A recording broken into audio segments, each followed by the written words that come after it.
हर हर महादेव मित्रों, 11 जुलाई 2025 सावन के पहले दिन शिवलिंग से उठा लाना। यह एक गुप्त चीज होगी। हर मनोकामना पूरी मिलेगी। सभी दोषों से मुक्ति, इतना धन आएगा कि संभाले नहीं संभलेगा। भगवान भोलेनाथ जी के आशीर्वाद से पूरे साल धन बरसता रहेगा। मित्रों, जैसा कि आप सभी लोग जानते हैं कि 11 जुलाई को सावन का पहला दिन पड़ रहा है। इसीलिए यह दिन बहुत ही खास है। क्योंकि देखिए मित्रों, गुरु जी ने कहा है कि जब भी सावन का पहला दिन पड़े तो आपको सिर्फ और सिर्फ बेलपत्र वाला उपाय करना चाहिए। यह उपाय इतना खास है कि अगर आपने सही मुहूर्त पर सही क्रिया अनुसार बेलपत्र वाला उपाय कर लिया, जो प्राचीन काल के समय का महा उपाय है, तो मान के चलिए मित्रों, भगवान भोलेनाथ जी के आशीर्वाद से आपके जीवन का कितना ही बड़ा दुख हो, उससे आपको मुक्ति मिल जाएगी। आपकी कोई भी मनोकामना हो। मान लीजिए आप नौकरी की तैयारी कर रहे थे, आपकी नौकरी लग जाएगी, आपका बंद पड़ा व्यापार चल पड़ेगा। जिस बीमारी से आप बहुत दिनों से परेशान थे, उस बीमारी से आपको मुक्ति मिल जाएगी। आपके जीवन में धन आना शुरू हो जाएगा। आपके जीवन में धन आने के सारे रास्ते खुल जाएंगे। तो चलिए मित्रों, उपाय को शुरू करते हैं। उससे पहले हे भगवान भोलेनाथ, आपके इस वीडियो को जो भी लाइक और चैनल को सब्सक्राइब करें, उसके जीवन में कभी दुख दर्द मत आने देना। साथ ही साथ कमेंट बॉक्स में 5 ओम नमः शिवाय जरूर लिखें, ताकि भगवान भोलेनाथ जी की कृपा आप सभी को प्राप्त हो सके। इसी के साथ में आप सभी को बता दूं कि आप लोग वीडियो को पूरा नहीं देखते हो, काट काट कर देखते हो और गलत गलत उपाय को कर लेते हो, तो आपसे निवेदन है कि वीडियो को पूरा जरूर देखें। देखिए मित्रों, यह सावन का पहला दिन का दिन यह इतना खास होता है, इतना महत्वपूर्ण होता है। देखा गया है कभी कभी बड़े बड़े पूजा पाठ अनुष्ठान से जो मनोकामना पूर्ण नहीं होते, वह सावन का पहला दिन के दिन एक छोटे से उपाय करने से ही आपकी मनोकामना पूर्ण हो जाती है। और बहुत सारे लोगों ने इस उपाय को किया भी है और उनको इस उपाय को करने का फल भी जरूर मिला है। अगर आप लोग भी इस उपाय को करना चाहते हैं, तो आप इस उपाय को पहले अच्छे से समझ लेना, सुन लेना, उसके बाद करना।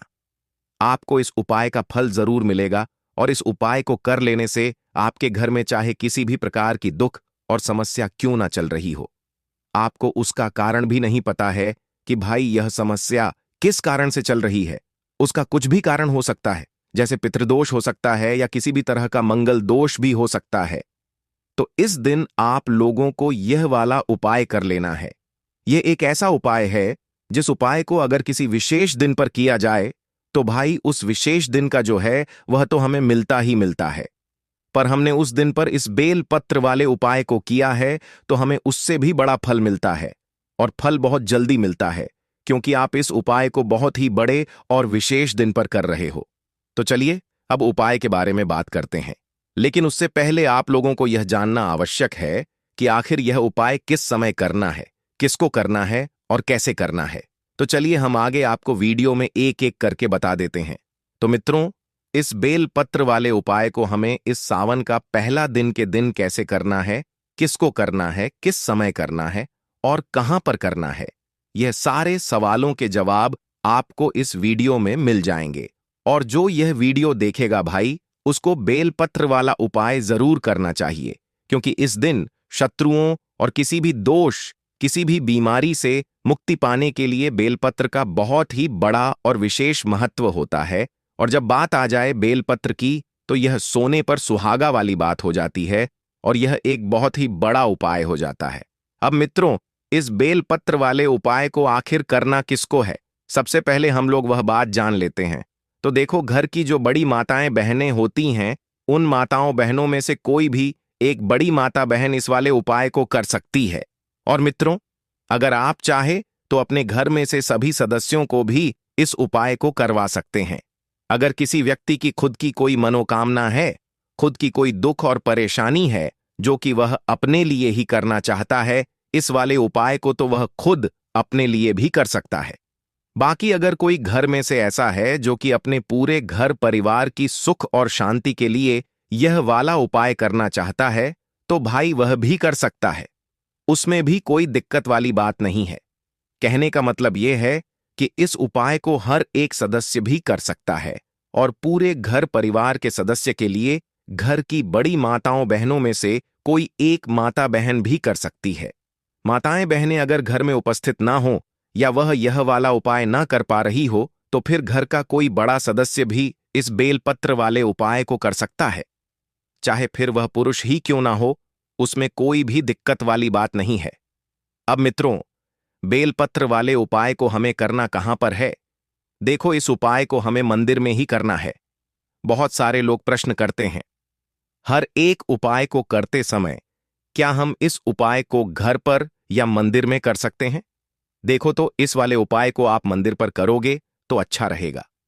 घर में नहीं करना है इस वाले उपाय को। उसके बाद में मित्रों, जो अगला प्रश्न निकल कर आता है वह यह आता है इस उपाय को लेकर कि आखिर इस उपाय को हमें किस समय करना है? सुबह के समय करना है कि शाम के समय करना है? तो देखो, इस वाले उपाय को आप लोग सुबह के समय भी कर सकते हो और शाम के समय प्रदोष काल में भी कर सकते हो। अब अगर आप पूछो कि भाई साहब सबसे उत्तम समय कौन सा रहेगा इस बेलपत्र वाले उपाय को करने का, तो हम आपसे बस यही कहेंगे कि इस उपाय को आप शाम के समय करेंगे तो ज्यादा बेहतर होगा, क्योंकि सावन का पहला दिन का दिन है और इस दिन प्रदोष काल के बहुत महत्व होता है। बाकी अगर सुबह के समय भी करेंगे तो भी अच्छा होगा, उसमें कोई भी दिक्कत वाली बात नहीं है। तो अब मित्रों, जो अगली सबसे बड़ी और महत्वपूर्ण बात आती है वह यह आती है कि सुबह अगर हम उपाय को करेंगे तो हमें कितने बजे से लेकर कितने बजे तक के बीच में करना है, और शाम के समय प्रदोष काल में करेंगे तो हमें कितने बजे से लेकर कितने बजे के बीच में करना है। तो देखो, सुबह जितनी जल्दी हो सके आप उपाय को करने की कोशिश करना। बाकी अगर किसी कारणवश लेट भी हो जाओ, थोड़ी देर भी हो जाए तो देखो, सुबह जितनी जल्दी हो सके आप उपाय को करने की कोशिश करना। बाकी अगर किसी कारणवश लेट भी हो जाओ, थोड़ी देर भी हो जाए, तो 10 या 11 बजे तक भी आप उपाय कर लेना, पर 12 बजे से ज्यादा देरी ना हो। ठीक है, इस बात का ध्यान रखना। उसके बाद में मित्रों, अगर शाम के समय प्रदोष काल की बात करें, प्रदोष काल का जो समय होता है वह शाम के 6 बजे से शुरू हो जाता है। मतलब शाम के 6 बजे से लेकर 7 बजे के बीच का जो समय होता है, यह समय प्रदोष काल का समय होता है। इस उपाय को 7 बजे या 8 बजे के बीच में भी कर सकते हो। मतलब शाम के 6 बजे से रात 8 बजे के बीच में आप कभी भी इस वाले उपाय को कर सकते हो, उसमें कोई भी दिक्कत वाली बात नहीं है। परंतु 11 जुलाई सावन का पहला दिन के दिन कोशिश करना कि समय के अंतर्गत ही कर लो। किसी कारणवश ना कर पाओ तो थोड़ा देरी से भी कर सकते हो। तो चलिए, अब हम अपने सबसे पहले उपाय की बात कर लेते हैं। तो जैसा कि आप सभी लोग जानते हैं मित्रों, 11 जुलाई से सावन की शुरुआत हो रही है और हम आपको आज एक ऐसा गुप्त उपाय बताने जा रहे हैं जो पंडित जी द्वारा बताया गया बहुत ही अचूक, दुर्लभ और चमत्कारी उपाय है। यह उपाय हर किसी को नहीं बताया जाता क्योंकि इसकी शक्ति छुपी हुई है। यह कोई किताबों में लिखा हुआ उपाय नहीं है, ना ही इंटरनेट पर उपलब्ध है। यह वह चीज है जो सिर्फ अनुभव से आती है और जिसे अगर सावन के शुरू में कर लिया जाए तो जीवन के कई सालों से फंसे हुए काम भी एक एक करके खुद हल होने लगते हैं। पंडित जी ने कहा था, इस उपाय को सिर्फ सावन के पहले 2 दिनों में करना चाहिए, और अगर आपके पास सिर्फ 1 दिन बचा है, यानी कल शुक्रवार, तो समझ लीजिए कि यही वह समय है जब आपको यह कर लेना चाहिए, क्योंकि एक बार यह अवसर निकल गया तो फिर साल भर का इंतजार करना पड़ेगा।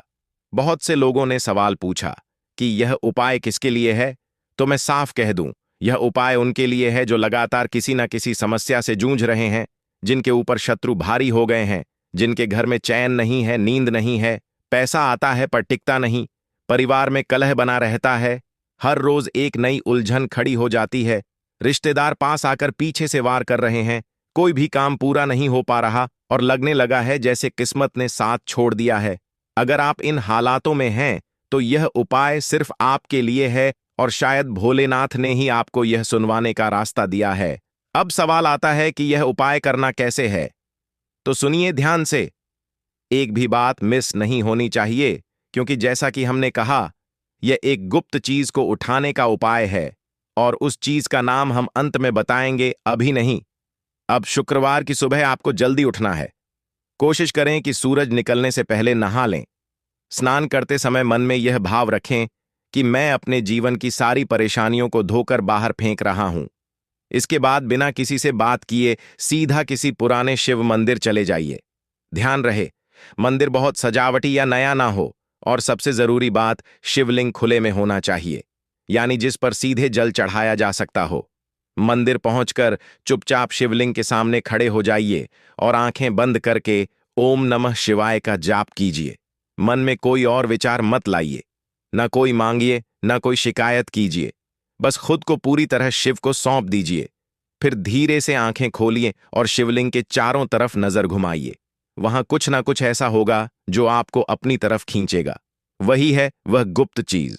उसे पहचानना आपको खुद आ जाएगा, और जब आप उसे देखेंगे तो आपको भीतर से एक भाव उठेगा कि यही है। उसे उठाइए। हाँ, एक बात याद रखिए, वह चीज उठाते समय किसी से बात मत कीजिए, किसी को बताइए मत, और उसे हाथ में ही रखिए। छुपाकर उसे किसी थैली में ना डालें, ना जेब में दबाएं। बस संभाल कर घर ले आइए। अब घर आने तक किसी से कोई बातचीत मत कीजिए। रास्ते में कोई मिले भी तो बस सिर हिला दीजिए, बोलिए कुछ मत। सीधे घर आइए और उस चीज को अपने घर के उत्तर पूर्व दिशा यानी ईशान कोण में चुपचाप रख दीजिए। वहां एक दीपक जलाइए, उसमें सरसों का तेल डालिए और रुई की बाती लगाइए। दीपक जलाने के बाद हाथ जोड़कर मन ही मन इतना कहिए, हे भोलेनाथ, आपने बुलाया, आपने दिखाया, आपने दिया। अब इसे स्वीकार कर लीजिए और मेरे जीवन से हर उस चीज को हटा दीजिए जो मुझे पीछे खींच रही है। कुछ ज्यादा नहीं बोलना है, सब कुछ अपने आप हो जाएगा। उस गुप्त चीज को वहीं रखिए और फिर अपनी दिनचर्या में लौट जाइए। कोई विशेष पूजा नहीं करनी है, कोई माला नहीं जपनी है, कोई विशेष फूल नहीं चढ़ाने हैं। यह उपाय बोलता नहीं है, काम करता है। अब आप सोच रहे होंगे कि उस चीज का क्या करना है, कितने दिन रखना है, कौन सी गलती नहीं करनी है, और सबसे जरूरी वह गुप्त वस्तु आखिर है क्या। तो इन सब का जवाब मैं आपको अगले सेक्शन में दूंगा। लेकिन याद रखिए, जब तक मैं ना बताऊं उस चीज का नाम जुबान पर मत लाइए। यही इसका पहला नियम है। गुप्त रहो, गुप्त रखो, तभी शक्ति काम करती है। जब आप वह गुप्त चीज शिवलिंग के पास से उठाकर लाए और उसे घर के ईशान कोण में रख दिया, तब असली परीक्षा शुरू होती है। बहुत से लोग यही गलती कर बैठते हैं। वह चीज कोई आम चीज नहीं है, वह ऊर्जा है, वह शक्ति है, और शक्ति को अगर आपने आदर से नहीं रखा तो उसका असर उल्टा भी हो सकता है। पंडित जी ने कहा था, यह उपाय जितना आसान दिखता है उतना ही गहरा है। यह गुप्त चीज शिव की कृपा से हाथ लगती है, लेकिन जब तक इसका पूरा नियम ना हो तब तक इसका फल नहीं मिलता। इसलिए अब जो मैं बताने जा रहा हूं वह पूरे ध्यान से सुनिए। एक भी बात छूटनी नहीं चाहिए। अब आप उस चीज को वहां रख चुके हैं जहां उसका स्थान बनता है, ईशान कोण में। अब आपको पूरे एक दिन तक उसे छूना नहीं है, ना ही कोई दूसरा उसे देखे। कोशिश करें कि वह चीज ऐसी जगह रखी हो जहां पर घर का कोई सदस्य गलती से भी नजर न डाल दे। और सबसे जरूरी बात, उस चीज को ना तो मोबाइल से फोटो खींचिए, ना किसी को वीडियो में भेजिए, ना ही उसके बारे में फोन पर बात करिए। यह बात हम बार बार इसलिए दोहरा रहे हैं क्योंकि इस उपाय की सबसे पहली शर्त यही है, गुप्त रहना। अब बात आती है अगले चरण की। जब वह चीज घर में पूरे दिन रखी रहे और सूरज ढल जाए, यानी रात हो जाए, तो आपको उसी स्थान पर एक बार फिर दीपक जलाना है। लेकिन इस बार आपको दीपक जलाते समय ओम त्र्यंबकम यजामहे मंत्र का 11 बार जप करना है। बहुत लोग कहेंगे कि मंत्र तो कोई भी बोल लेता है, तो क्या फर्क है? फर्क है भावना का। अगर आपने यह मंत्र पढ़ते समय आंखें बंद कर लीं और दिल से अपने जीवन की सारी परेशानियां शिव को सौंप दी, तो वही होगा जिसकी आपको बरसों से तलाश थी। इस दीपक को जलाकर आप उस चीज की शक्ति को आमंत्रित करते हैं, यानी उसे सक्रिय करते हैं। यह वह क्षण होता है जब आप और शिव के बीच कोई और नहीं होता, न पंडित, न माध्यम, न साधन, बस आप, वह गुप्त चीज और शिव। अब एक गलती जो बहुत से लोग करते हैं, वे दीपक जलाकर वहां बैठे रहते हैं, मोबाइल देखते हैं, किसी और से बातें करते हैं, या सोचते हैं कि कुछ अद्भुत घटेगा। ऐसा मत करिए। यह कोई तमाशा नहीं है, यह ऊर्जा है, और ऊर्जा चुपचाप काम करती है। दीपक जलाइए, मंत्र बोलिए, आंखें बंद करिए और 5 मिनट तक चुपचाप बैठे रहिए। फिर दीपक को वहीं रहने दीजिए और अपने बाकी काम में लग जाइए। उस रात जितनी जल्दी हो सके सो जाइए, किसी भी तरह की चिंता से दूर। और हाँ, उस रात कोशिश करिए कि तकिए के नीचे कोई धातु की चीज, मोबाइल या अन्य इलेक्ट्रॉनिक चीज ना हो। इस उपाय के दौरान मोबाइल की तरंगें उसका प्रभाव घटा सकती हैं। एक सामान्य नींद लीजिए और अगले दिन बिना किसी से बात किए फिर से सूरज निकलने से पहले उस गुप्त चीज के पास जाइए। अब यहां आता है सबसे नाजुक समय। उस चीज को देखकर आपका मन कई तरह की बात सोच सकता है, जैसे क्या मैं इसे सही से कर रहा हूं, क्या इसका कोई असर हुआ, या क्या यह वाकई कुछ बदलेगा। यही वह सोच है जो सबसे बड़ी रुकावट बनती है। पंडित जी ने कहा था, संशय सबसे बड़ा शत्रु है और विश्वास सबसे बड़ा ब्रह्मास्त्र। इसलिए उस क्षण सिर्फ एक बात मन में दोहराइए, जो शिव ने दिया है वह शिव ही संभालेंगे। अब उस चीज को वहीं रहने दीजिए, लेकिन अब यह मत समझिए कि बस हो गया। अगला और आखिरी चरण अभी बाकी है, जिसमें आपको पता चलेगा कि उस चीज के साथ क्या करना है, कब तक रखना है, और सबसे महत्वपूर्ण वह चीज आखिर है क्या। लेकिन उससे पहले एक जरूरी चेतावनी। इस उपाय को करने के बाद आप महसूस करेंगे कि घर का माहौल बदल रहा है। कुछ लोग कहेंगे कि आज मन शांत है, कुछ कहेंगे कि बहुत भारीपन लग रहा है, कुछ के सपने बदलेंगे, कुछ के व्यवहार। यह सब संकेत हैं कि वह शक्ति अपना काम कर रही है। आप बस संयम रखिए और अगले दिन तक कुछ मत कीजिए। कुछ भी बदलाव तुरंत दिखे, चाहे वह अच्छा हो या विचलित करने वाला, घबराइए मत। यह प्रक्रिया का हिस्सा है। यह गुप्त चीज कोई ताबीज या टोना नहीं है, यह ऊर्जा का बीज है और हर बीज को फल बनने में समय लगता है। अब तक आपने 2 सबसे कठिन चरण पूरे कर लिए हैं। शिवलिंग से उस चीज को उठाना और उसे घर में स्थापित कर शांत भाव से उसकी पूजा करना।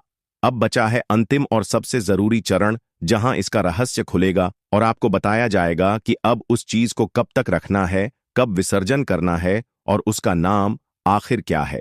अगर आप अब भी गंभीर हैं, अगर आपने यह पूरा हिस्सा ध्यान से पढ़ा है, तो अब कहिए नेक्स्ट, और मैं आपको अंतिम चरण में ले चलता हूं, जहां वह गुप्त चीज जो शिवलिंग से उठाई गई थी अपना नाम और अपना चमत्कार खुद प्रकट करेगी। बहुत बढ़िया, आपने समय पर नेक्स्ट कहा और अब हम पहुंच चुके हैं इस उपाय के तीसरे और अंतिम हिस्से में।